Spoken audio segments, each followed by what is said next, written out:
Okay, so the chassis, the body part has been assembled onto this, and the tank treads looks really nice. I just need to begin to put the plate on this up front, so it looks good. So the ring here was on this. Some of the parts I had to drill the holes, but I didn't have to glue it on this one because it just snapped in there. This is actually a very unique piece, but it's only one solid part. There's no like multiple layers of parts or anything like that. If I had, no, let me rephrase that. I was about to say something. I have time, of course, but I don't have interest yet. Not yet. This is just basically something quick to make and paint. You tank purists out there would probably tell me that, oh, you know, you could put some detailing there, some wiring and all that stuff. There's some great tutorials and reference materials on the Tiger tank, various versions of it. All you need to do is pull it up and do exactly what it is. And I would acknowledge that, but I'm not going to do that. I'm just going to seal it up with this plate that I finished up right now. This goes right over here. Let me just glue it. I'm actually going to be using, I've been using both the glue that came with the kit along with the Tamiya extra thin cement, because in all due fairness, the globs of glue that goes on to this kit doesn't always look right. Clearly when it finishes drying, it'll be covered up with the priming. There we go. But this is not going to be exposed where I'm going to show off the engine block or anything like that. Yes, I know that every now and then when I go to the shows, excuse me, MosquitoCon shows, that is, I always see like a person's work of doing like crazy detail. I'm gonna see if I can try to keep this down. Crazy detail of like showing the interior of the tank, the seating, the magazine layout, the communication devices, all that fun stuff. But I'm not doing that. I don't think I am ready for that yet. Yeah. And there's going to be a lot of parts I need to work on right now. Alright, let me continue on.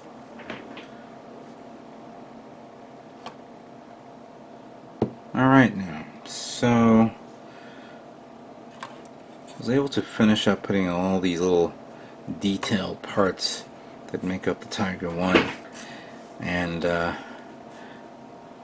I can now learn to appreciate those type of model kits that come with the added extra parts, photo etch parts that is, that can be placed in any part of you know, vehicles to make it even better.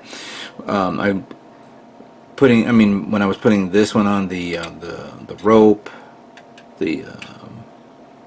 I believe a fire extinguisher somewhere in here, I could be wrong, tools and equipment and boxes and all that stuff.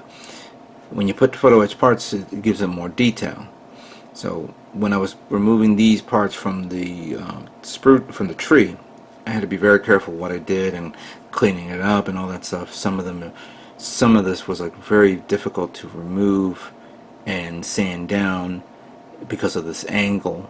I think one of these broke, so I had to glue that on, make sure it was set in nice and properly. Then when I was gluing it on, obviously there are two holes here that held these two into place, but these things would have been flopping about. So what I did was I put glue in the areas here and here where it held the chain. There are these little holders here, so I held those on. I glued those on.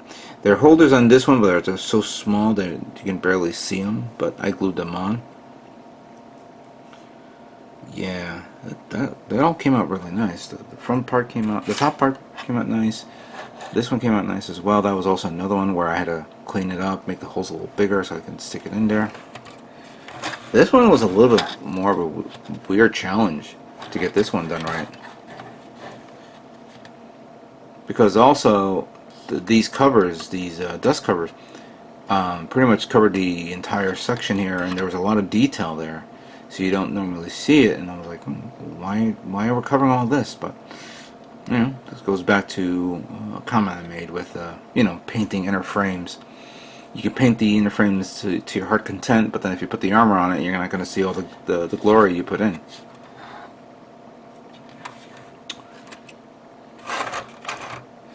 This machine gun here is stuck in an up position, and I should glue it on the inside to be down, but I think I'm going to leave it the way it is.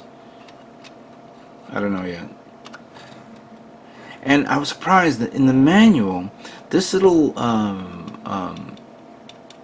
headlight, there's supposed to be two headlights, one going here and one going here. And the manual says to put the two on the side.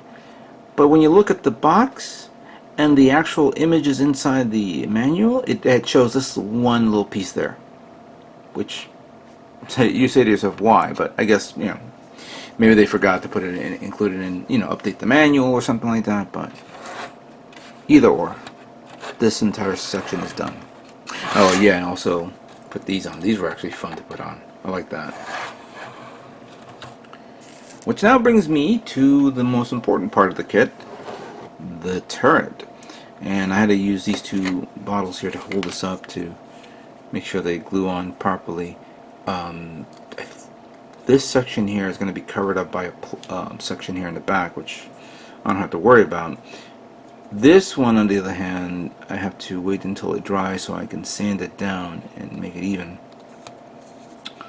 And here is, of course, what it looks like inside, the seating, which in reality, why would you want to have seats now, considering it's going to be covered up?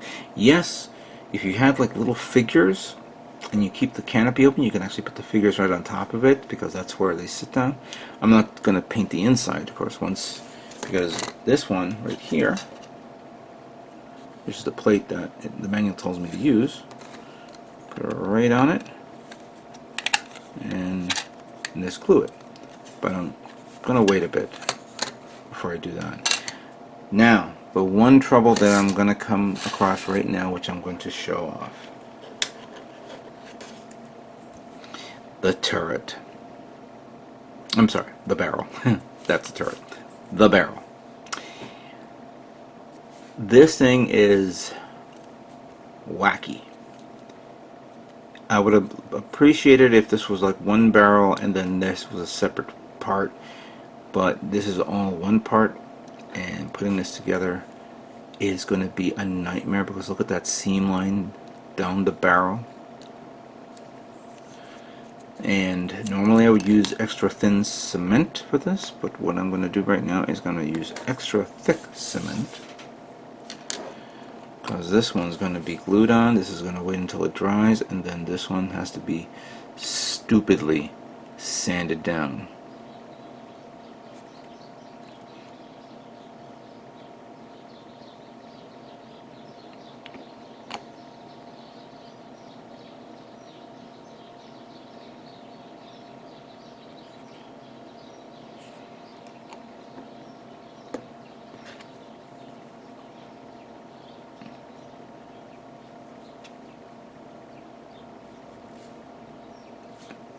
Jesus, this thing. Close that.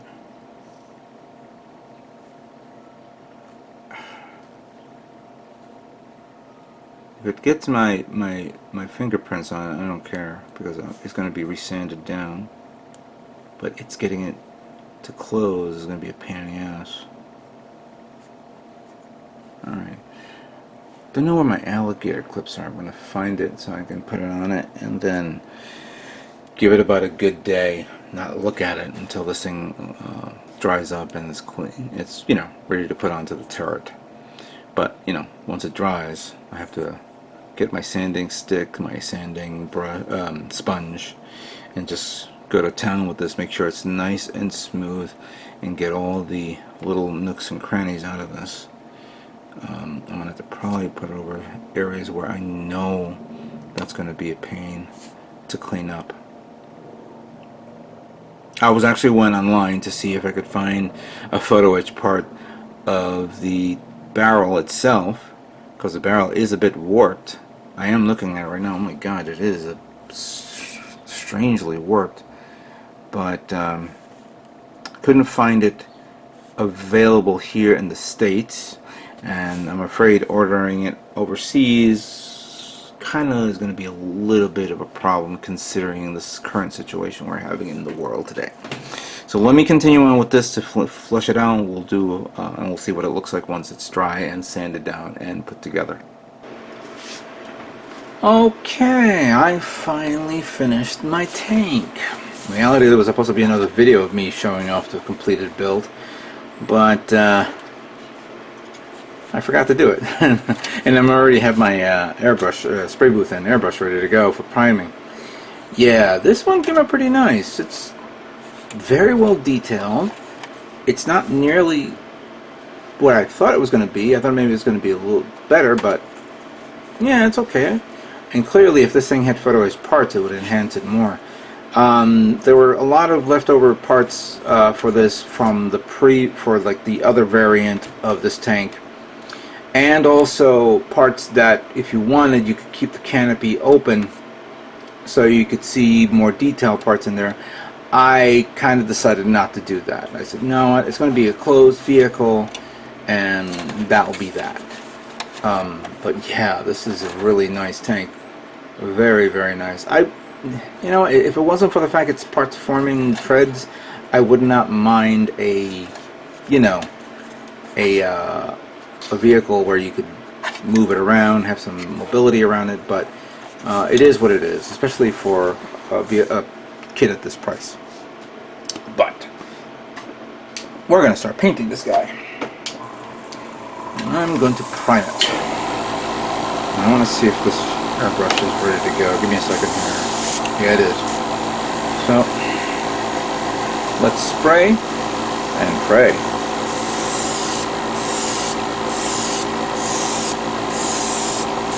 I'm using black primer.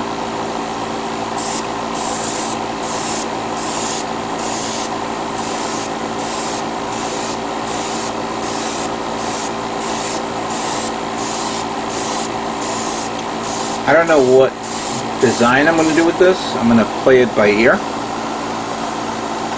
Actually, to tell you the truth, it would probably be a lot easier if I did this. There we go.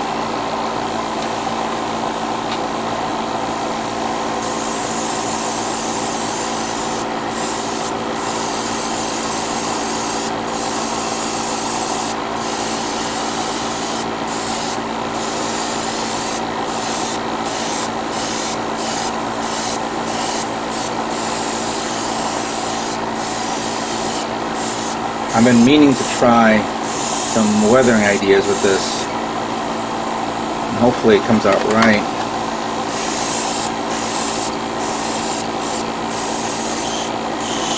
Ran out of primer. Alright, I gotta fill this up. But let me continue on, and then we'll do some painting on this and see how it looks, okay? Alright, so now I'm gonna do another layer of color, which is of course the gray 305 from Mr. Color. I'm not going to be using all the paint because of what I'm about to try right now. I've never done this before. I've seen people try it, so I'm going to try to replicate this. So hang on a second. And first things first, I'm going to make sure this thing flows out really well.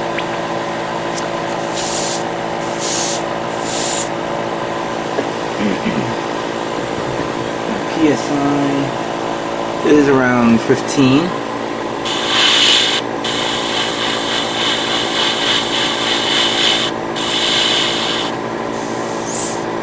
I have to get this right. Hopefully I'm getting it right.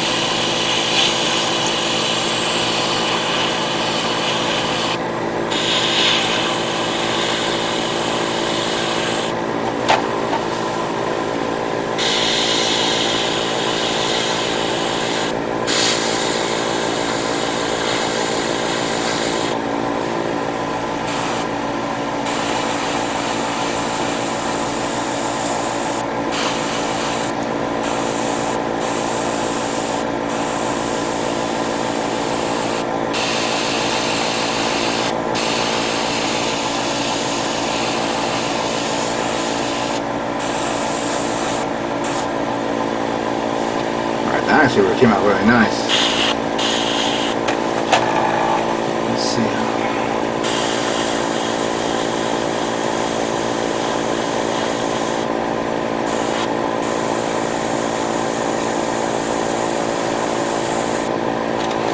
Actually, I should have removed the turret.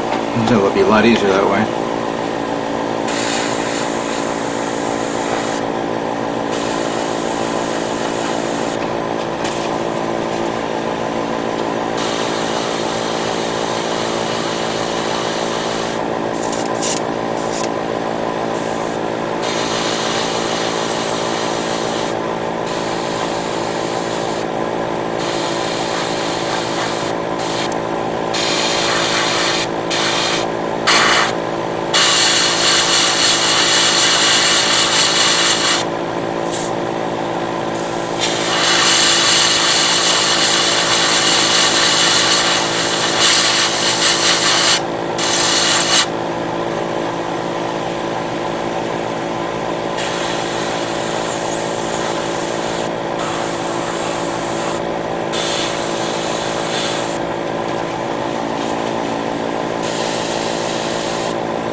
I think that is not that color tone of this because it's like a wood type color. So I'm going to try to see if I can find some dark brown and prepare the hand paint it. There are a lot of parts here that I'm going to try to hand paint. See if that will show off the true form of this. Damn it.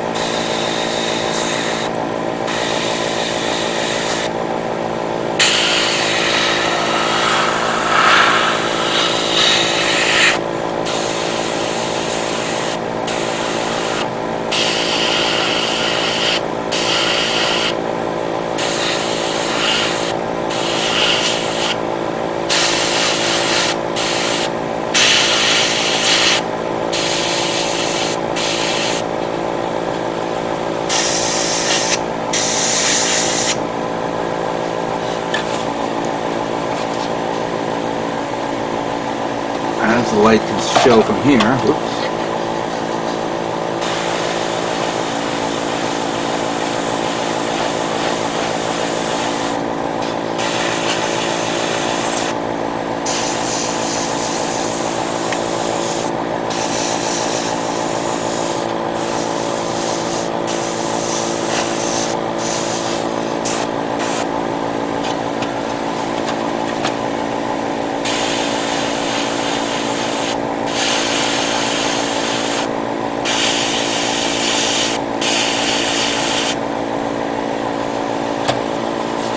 Pretty good. Kind of like what I'm doing right now. It's starting to show a bit.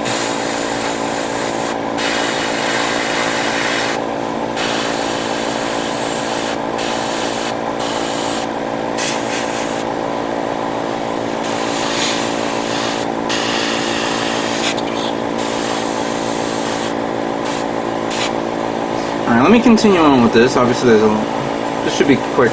Let me just make sure I do it right, and then we'll finally review this kit and see how it comes out, alright?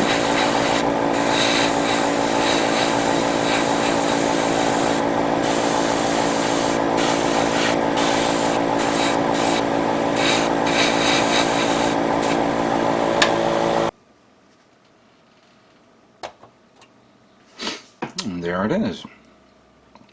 1/32 scale Tiger tank is now complete. What do you think of that? First time ever painting a Tiger tank. This one is sad for whatever reason, but that can be fixed easily. Doing the highlights gave it a little bit more, give it a little bit better look to it. Look good. Detail. I kind of detailed it up with the a wash, and of course lighten it up with this light gray tone to give it more highlight. So this came out really nice first time. ever trying something like this. Stay up. Why don't you want to stay up? Let me look at something here.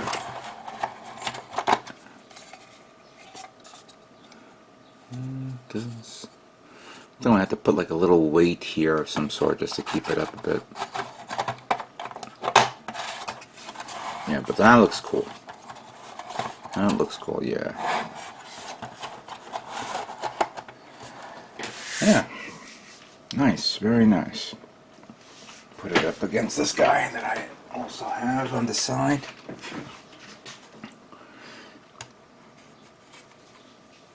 It's pretty cool. I like that. Very nice. So, there you have it. Me finishing up the Italer's World of Tanks Tiger 1 light model is now complete. I didn't put no decals on it because, to tell you the truth, what decal would be on a tank other than some numbers or something like that? But it depends on how I will approach this later on. I'm probably going to detail a little bit more in certain areas to give it more highlights. But this tank is ready for Mosquito Con. That's coming up in August 22nd. So I'll have that ready for this. And maybe other kits as well. So I'd like to thank you guys all for watching me building this, and I hope you have a great day.